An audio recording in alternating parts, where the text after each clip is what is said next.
Good morning, beloveds. I'm running a little behind. Apologize for that. I went to the park today to play with the squirrels and run, and it's the first time in over a week that I've run, and it didn't go well.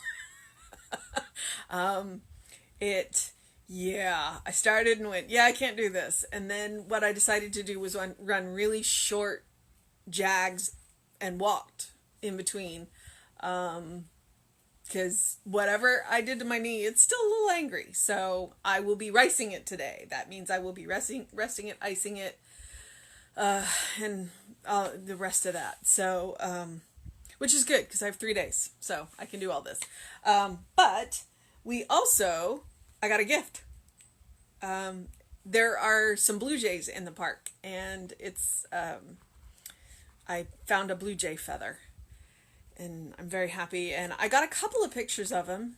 We found a spot where they were kind of clustered, and we got to watch, like, Tom threw a peanut for a squirrel, and the blue jay snatched it, like, practically out of the squirrel's mouth. It was quite funny, actually.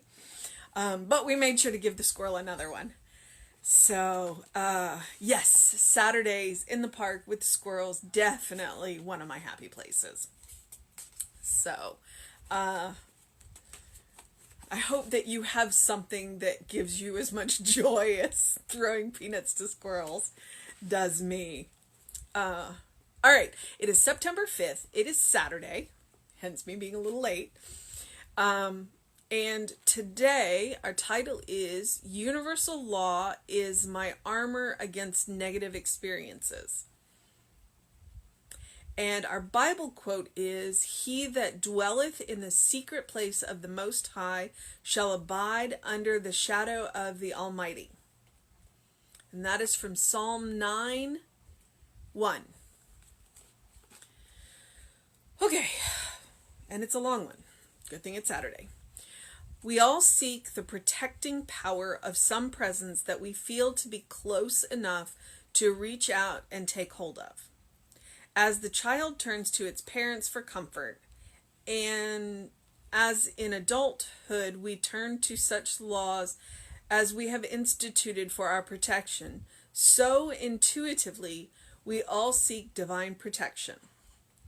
Every person is relying on God, whether or not this is consciously recognized. The concept of a supreme presence is so universal that it is present in every age, with all people, and at all times. It would be a mockery of faith to deny that such presence exists or that such power operates. Those who have wrought great and mighty works through faith have actually believed and have had complete confidence in divine protection. To this divine presence, Jesus gave the name Our Father which art in heaven, which means the Spirit of life, divine intelligence within me, the protecting power of spirit around me. Here was a man whose vision dared to penetrate the invisible, one who placed his hand serenely in the invisible hand with implicit confidence. No one can doubt that his works justified his words, that his faith was manifest through his acts. Nothing has happened to reality since this glorious soul walked the highways of human experience. God or life is the same yesterday, today, and forever. With equal confidence, we should be able to believe in the protecting presence and ever-available Spirit. Today, I put on the whole armor of faith. I wrap myself in the mantle of divine protection. I fear no evil, knowing that there is a divine government of good, that there is a power available to me. I know that underneath are at the everlasting arms, the girders of divine protection. Underneath are the everlasting arms. I'm pretty sure that's a Bible quote. I think when I get off this, I'm going to look that up. Okay, so universal law is my armor against negative experience. Whoa, that's a title.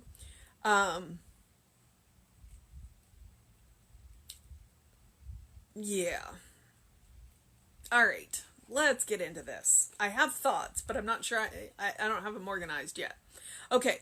So we all seek the protecting power of some presence that we feel to be close enough to reach out and take hold of.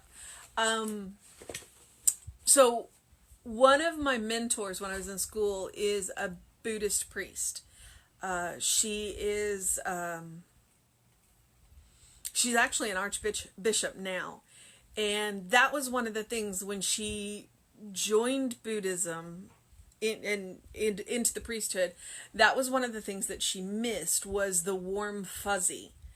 They don't really have that in Buddhism because Buddhism is a philosophy and a way of life not really centered on God. They obviously acknowledge that there is a God. They don't have the warm fuzzy. And so that's one of the things that she said that it was incumbent on her to find that warm fuzzy herself within her faith. And we can take we can take real world experiences. If you didn't have the best relationship with your parent, then seeing God as a father or a mother can be hard for you. So don't go back and find that there somewhere in your life, someone made you feel safe. And that's the energy that you are looking for. It could be like a guidance counselor or a teacher or a principal, or a really good friend, an aunt, a grandparent.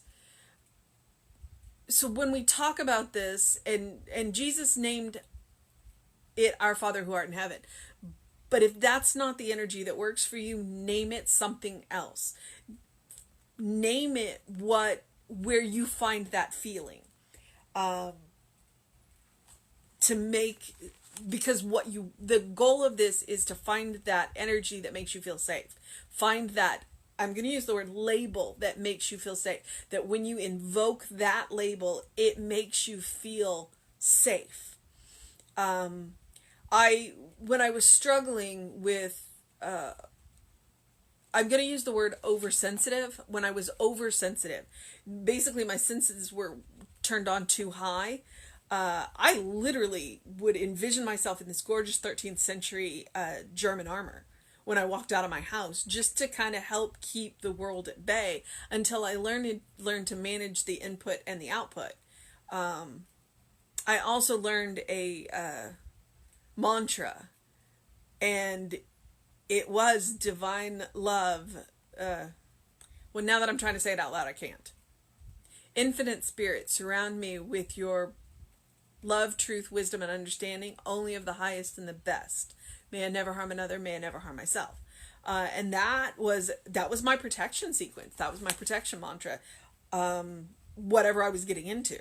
So find your label, find your experience. And so when you are putting on that divine armor, invoke that label. It doesn't have to be a father. It doesn't have to be a mother. It can be whatever it is. Just what you're looking for is the feeling. So whatever word invokes that feeling, that's the one you want to use. All right. And that's all a prequel to, as a child turns to its parents for comfort, and as an adult we turn to such laws as we have instituted for our protection. Okay. So if none of that works for you, find what does. All right. So intuitively do we all seek divine protection. Every person is relying on God, whether or not this is consciously recognized. And that's true.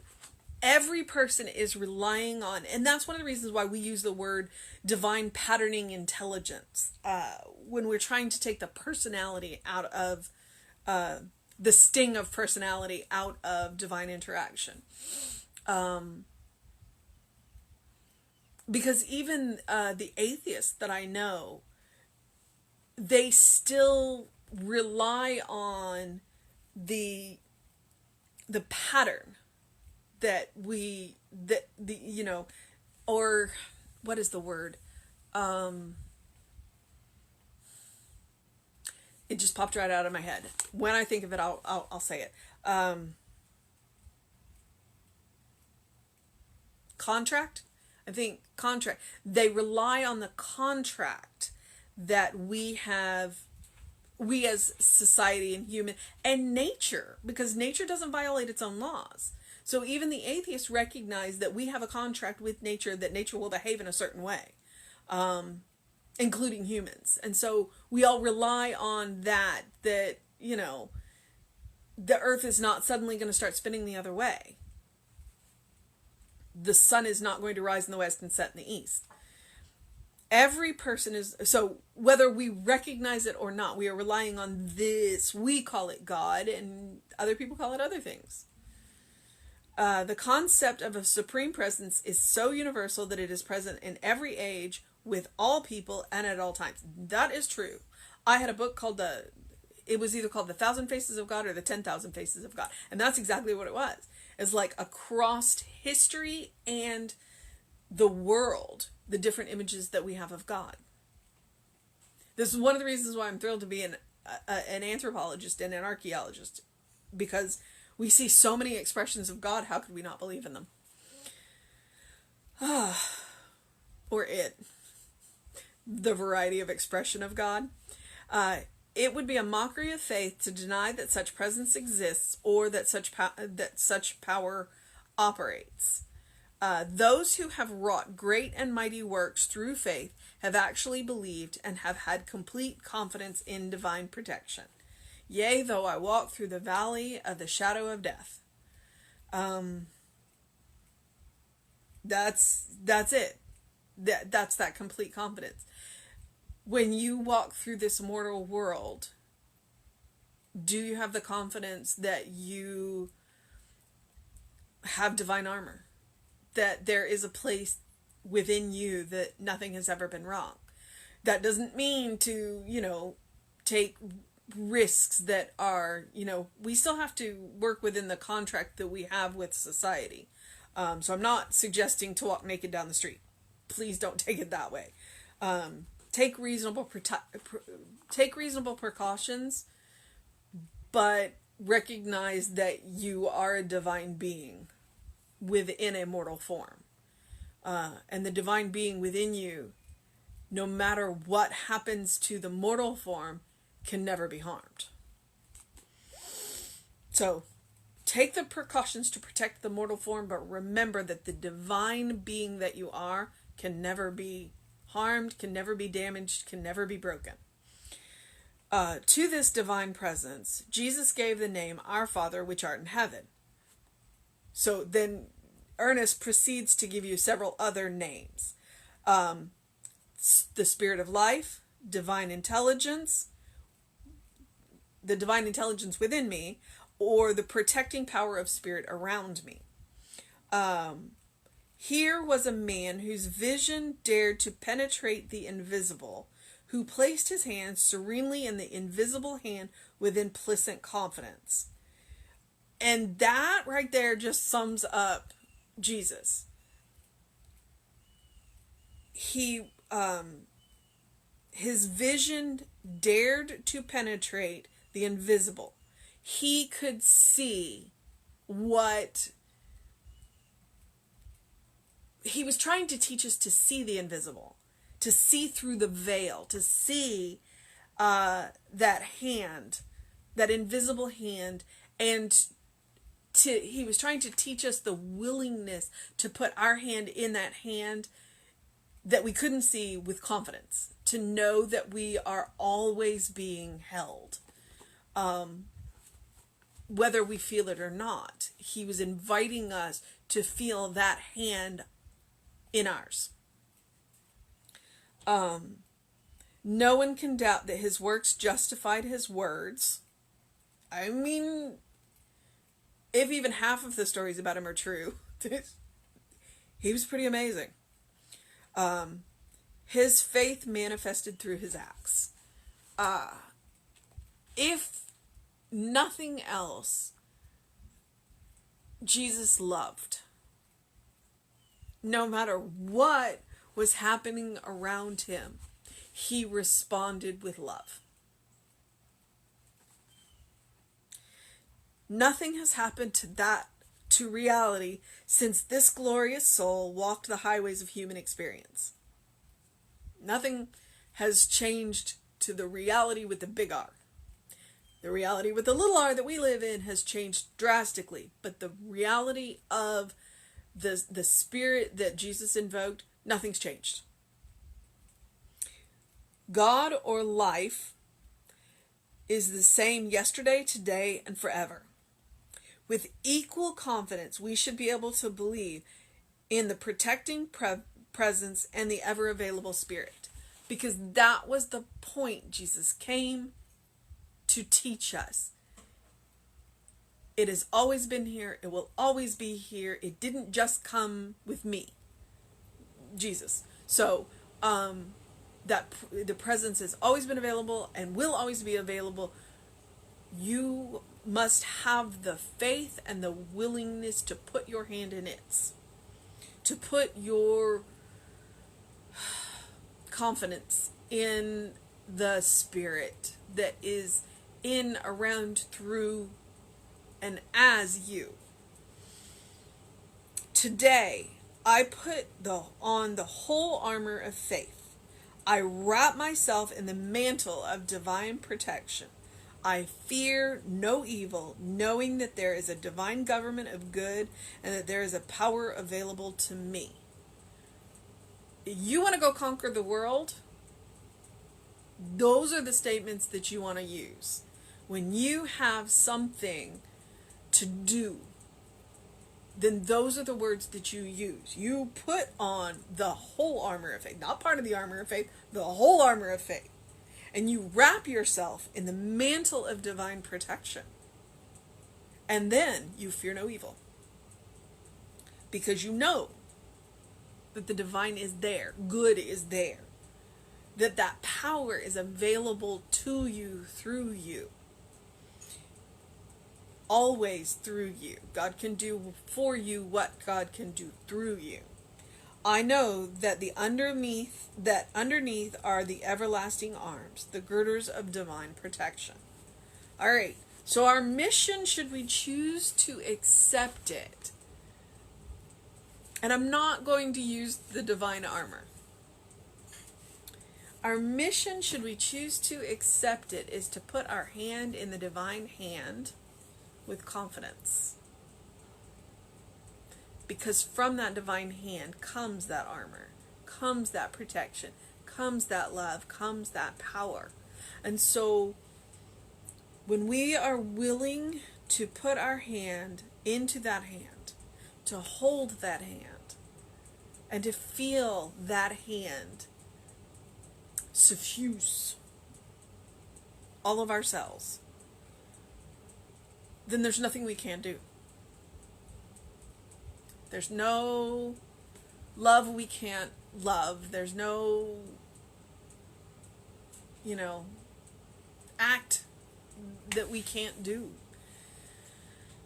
That we can, and with holding that hand, then we don't just do better, but we do well. Because that hand is connected to that place that has never been wrong. So, that is our mission today, to recognize that we have the divine armor and that we can put it on. And that divine armor does not close us away from, but opens us up to love. It doesn't stifle us. It doesn't make it hard to move, but it makes it easier to walk through this world and to do what we're here to do. But that's your mission, to find yourself. All right, so do something loving for yourself, do something kind for yourself, do something compassionate for yourself. Do something that engages your mind and your body. Go to the park and throw peanuts at the squirrels. It's actually pretty nice out there. There was a nice breeze. I know we're looking for that break in the weather that they're talking about kind of in the middle of next week. So we may actually get to open our windows. But until then, we can still open the windows of our soul and allow the breath of heaven to come in to remind us that we live in heaven right here, right now. And to remind us that we are the beloved children of God in whom Spirit is well pleased, always and forever. So, know that Reverend David will be on with you at 5 p.m. today. I will be back with you at 9 a.m. And we will have an amazing service on Facebook Live at 11 right here tomorrow. I will get the title up for tomorrow as soon as I get off. So, have a wonderful day, beloveds. Do what you need to make it a fantastic day. Bye.